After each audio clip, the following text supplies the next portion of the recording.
नमस्कार, प्रभात साक्षी news network और आप सभी का स्वागत है। भारत सरकार ने जब से पाकिस्तानी नागरिकों का वीजा रद्द किया तब से आप देख रहे होंगे कि अटारी वाघा सीमा पर कई महिलाएं मोदी सरकार को कोस रही हैं, क्योंकि उनके भारतीय पासपोर्ट के चलते उन्हें पाकिस्तान में प्रवेश नहीं दिया जा रहा है। उनके शौहर और बच्चे तो पाकिस्तान चले गए, लेकिन वह यहीं हिंदुस्तान में रह गई हैं और भारत सरकार के फैसले पर सवाल उठाने में लगी हैं। परिवार को बिछुड़ते देखने में यह सब बड़ा मार्मिक दृश्य लगता है, लेकिन इन दृश्यों से कई बड़े सवाल खड़े होते हैं। सवाल यह है कि भारतीय महिलाएं पाकिस्तान में जाकर क्यों शादी कर रही हैं। सवाल खड़ा हो रहा है कि पहले से 4-5 पत्नियां रखे पाकिस्तानी पुरुषों से शादी करके भारतीय महिलाओं को क्या फ़ायदा हो रहा है। सवाल यह भी उठता है कि इतनी आसानी से कैसे पाकिस्तानी पुरुष भारत में आकर निकाह कर लेते हैं। इन सब सवालों के जवाब देते हुए तथा कई अन्य संबंधित सवाल उठाते हुए उच्चतम न्यायालय के वरिष्ठ अधिवक्ता और भारत के PIL मैन के रूप में विख्यात श्री अश्विनी उपाध्याय ने जो कुछ कहा है वह आंखें खोल देने वाला है। भारत में जो जानकारी मिल रही है वो बहुत ही खतरनाक है और बहुत ही चौंकाने वाली है। 5000 महिलाएं पाकिस्तान के लोगों से निकाह करके भारत में बैठी हुई हैं। 5 लाख। और जो महिलाएं भारत में हैं जिन्होंने पाकिस्तानियों से निकाह किया है उसमें किसी के 8 बच्चे, किसी के 9 बच्चे, किसी के 6 बच्चे, 5 से कम तो मिल ही नहीं रहे। 10-12 बच्चे वाले भी परिवार मिल रहे। अगर एवरेज 5 बच्चे मान के चलिए तो 5 लाख महिलाओं से लगभग 25 लाख बच्चे, जिसके फादर पाकिस्तानी हैं, वो 25 लाख बच्चे भारत में रह रहे हैं। और वो बच्चे कोई छोटे भी नहीं, वो बड़े हो चुके हैं, उनका शादी विवाह भी हो चुका है। तो यानी 5 लाख महिलाओं ने पाकिस्तानियों से शादी किया, उनके ऑन एन एवरेज लगभग 25 लाख बच्चे पैदा हुए। वो मां भी, वो दादी भी बन गई हैं, वो नानी भी बन गई हैं और वो अम्मा भी बन रही हैं। तो लगभग 25 लाख नाती और पोते। ये बहुत ही बड़ी खतरे की घंटी है। सवाल ये है, ऐसी घटनाएं अरब, दुबई, कुवैत, बहरीन में क्यों नहीं होती हैं? कभी आपने सुना कि अरब, दुबई, कुवैत, बहरीन की कोई महिला भारत में आके किसी से शादी की हो, निकाह की हो और वहां की नागरिकता उसने ले रखी हो? कभी आपने सुना कि अमेरिका या सिंगापुर या जापान या चीन के किसी महिला ने भारत में आके शादी किया हो और वहां की नागरिकता ले रखी हो? नहीं सुना होगा। लेकिन भारत में ऐसा हुआ है। 5 लाख महिलाएं, उनके 25 लाख बच्चे, उनके लगभग 25 लाख नाती पोते। ये सिचुएशन आज की है। और ये क्यों हुआ है? क्योंकि हमारा फॉरेनर एक्ट 19 ये 46 चल रहा है। जो चल रहा था अब तो बदल गया है और ये सड़ा हुआ कानून था। घुसपैठ का भी मूल कारण था और इस समस्या का भी मूल कारण यही था। ये कानून अभी बदला गया है। इमिग्रेशन एक्ट आ गया है, ये 2025 में भी आया, इसी संसद सत्र में आया। लेकिन ये भी नए बोतल में पुरानी शराब जैसा है।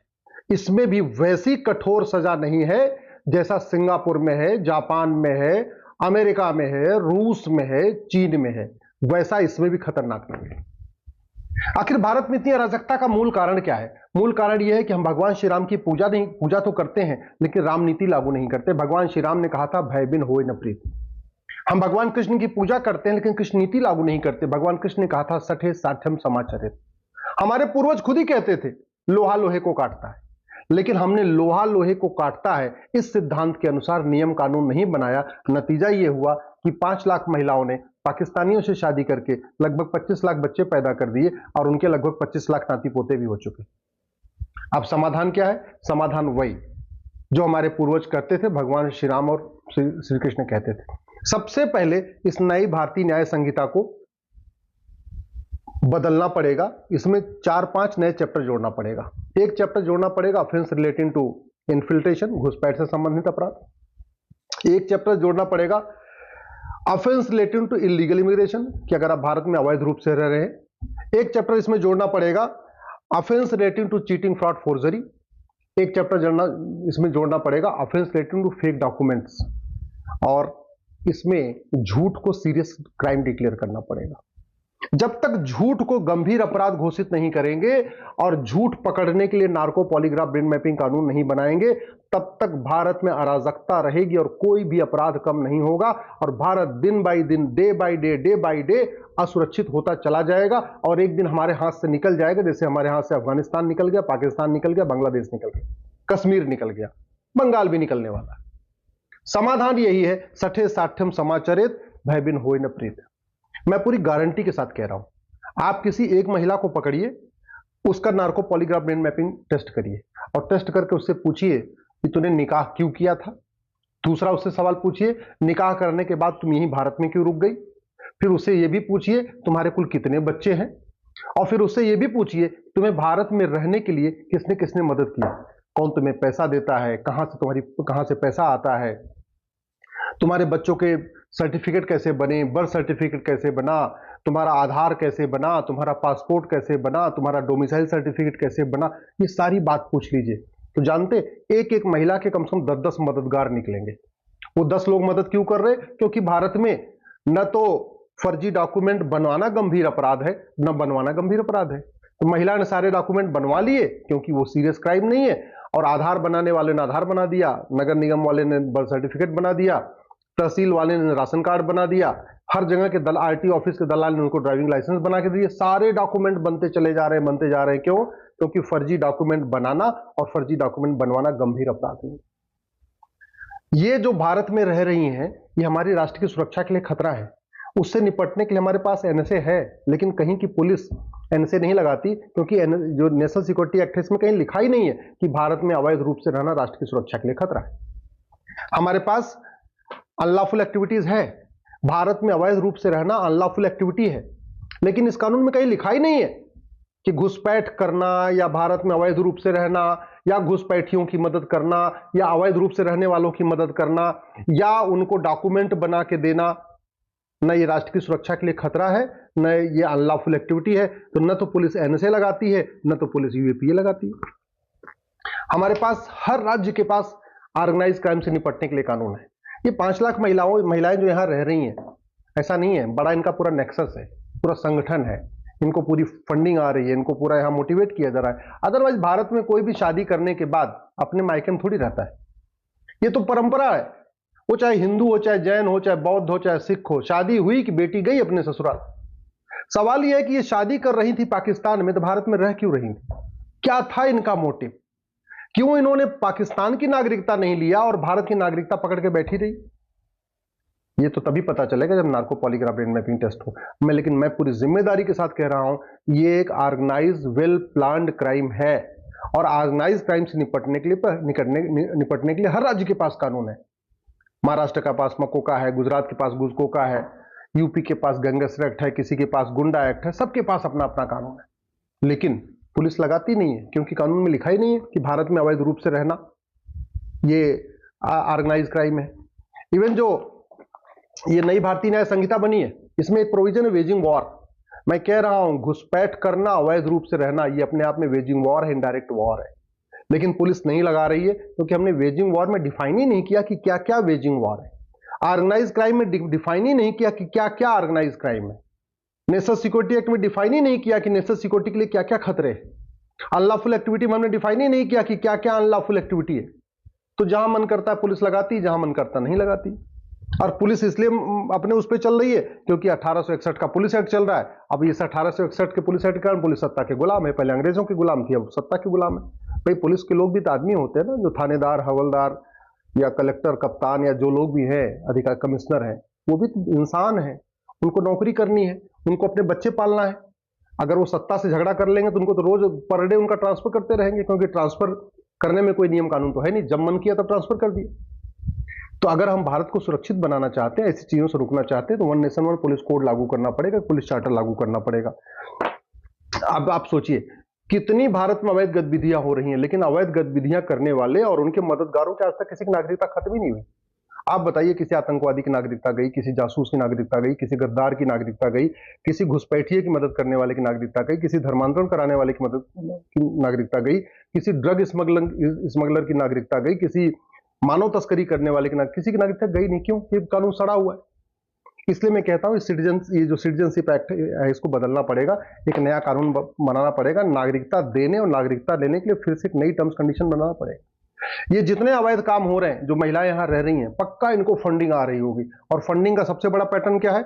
नकली दवाओं के कारोबार से जो पैसा आता है उससे फंडिंग होती है, और जो ड्रग का कारोबार चलता है उससे फंडिंग आती है। ये क्यों चल रहा है? ये 1940 का बना हुआ ड्रग एक्ट महा सड़ा हुआ है, महा घटिया, इसलिए नकली दवाओं का कारोबार चल रहा है। ये एनडीपीएस एक्ट भी महा सड़ा हुआ है, महा घटिया, इसलिए ड्रग स्मगलिंग भी चल रही है। दुनिया के कई देशों में नकली दवा का कारोबार करना और ड्रग स्मगलिंग करना, इसमें फांसी होती है। सिंगापुर में तो कई लोगों को फांसी दे दिया, फांसी दी जाती है, 100% प्रॉपर्टी जब्त की जाती है, नागरिकता खत्म की जाती है। हमारे यहां ऐसा कोई प्रावधान ही नहीं। ये कांग्रेस ने 2010 में एफसीआरए कानून बनाया था, जानते हैं क्यों बनाया था? भारत में अवैध कार्य करने वालों को फंडिंग कराने के लिए, नक्सलियों को, माओवादियों को, जिहादियों को, मिशनरियों को, आतंकवादियों को, अलगाववादियों को, सबको फंडिंग चलती रहे। जो देश विरोधी लेखक हैं, बुद्धिजीवी हैं, पत्रकार हैं, कलमकार हैं, यूट्यूबर है, जो देश विरोधी काम करने वाले, सबको फंडिंग चलती रहे, उनके एनजीओ को फंडिंग होती रहे, उसके लिए एफसीआरए कानून बना था। ये जब तक खत्म नहीं होगा तब तक विदेशी फंडिंग नहीं बंद होगी। फंडिंग नहीं बंद होगी तो अवैध काम नहीं बंद होगा। जब, क्योंकि कोई भी काम जो भारत में लोग रहते हैं वो निस्वार्थ भाव से नहीं करते, पैसे के लिए करते हैं। वो पैसे के लिए जासूसों की मदद करते हैं, पैसों के लिए गद्दारों की मदद करते हैं, पैसे के लिए घुसपैठियों की मदद करते हैं, पैसे के लिए मिशनरियों की मदद करते हैं। तो जब तक फंडिंग नहीं बंद होगी तब तक ये देश विरोधी काम नहीं बंद होंगे। जब तक काला धन पैदा हो रहा है ना, तब तक काला कारोबार नहीं बंद होगा। जितने भी अवैध काम होते हैं सबकी फंडिंग काले धन से होती है, और काला धन जनरेट हो रहा है, जबरदस्त जनरेट हो रहा है। आप बीच में देखते रहे होंगे 500-500 की नोट पकड़ी जाती है, बोरे के बोरे पकड़ी जाती है। अभी जज साहब के यहाँ 500 रुपए के बोरे पकड़े गए थे। कितने नेताओं के यहाँ 500-500 के बोरे पकड़े जाते हैं। आम जनता को 500 रुपए की नोट की जरूरत नहीं। आम जनता तो 100 रुपए बहुत पर्याप्त है। 100 रुपए से ज्यादा कोई पर डे खर्च करता नहीं। 80% लोग पर डे 100 रुपए से कम खर्च करते हैं। उनको बड़ी नोट की जरूरत ही नहीं। जो बड़े हैं उनके पास एटीएम, पेटीएम, भीम, यूपीआई, डेबिट कार्ड है, फिर भी 500 की नोट चल रही है। 100 रुपए से बड़ी नोट बंद कर दिया जाए और इस कानून को बदल दिया जाए, काला धन रुक जाएगा, काला धन, काला कारोबार रुक जाएगा। तो ये जो अवैध काम हो रहा है, जो अवैध रूप से रह रहे हैं, जो घुसपैठ होती है, धर्मांतरण होता है, ये सारे काम रुक जाएंगे। बेनामी लेन देन जब तक नहीं रुकेगा तब तक अवैध काम चलता रहेगा। और बेनामी लेन देन रोकने का एक ही तरीका है, संपत्ति को आधार से लिंक कर दिया जाए और यूनिक आइडेंटिटी जो आधार नंबर है इसको कॉमन कर दिया जाए। जो आधार नंबर है यही ड्राइविंग लाइसेंस का नंबर हो, यही पासपोर्ट का नंबर हो, यही आपके सारे डॉक्यूमेंट का नंबर आधार हो। जब कोई आप कार खरीदो, बाइक खरीदो, मोबाइल खरीदो, कुछ भी सामान खरीदो, 10,000 रुपए से महंगा अगर सामान खरीदने, वो आधार में लिंक होता चला जाएगा। बेनामी लेन देन रुक जाएगा। बेनामी लेन देन रुक जाएगा तो भारत में शांति आएगी, अराजकता बंद हो जाएगी। हवाला का कारोबार रोकना पड़ेगा। सारी फंडिंग, खाड़ी देशों की जितनी फंडिंग होती सब हवाला के जरिए आती है। जिहादियों की, मिशनरियों की, धर्म मदरसा बनाने की, मस्जिद बनाने की, मजार बनाने की, दरगाह बनाने की, जितनी फंडिंग आ रही है, अलगाववादियों की, आतंक, सारी फंडिंग हवाला के जरिए होती है। हवाला तभी रुकेगा जब 100 रुपए से बड़ी नोट बंद हो, 5,000 रुपए से महंगे सामान का कैश लेन देन बंद हो, प्रॉपर्टी को आधार से लिंक किया जाए। सबसे बड़ा मूल कारण है अवैध काम का, वो है भ्रष्टाचार।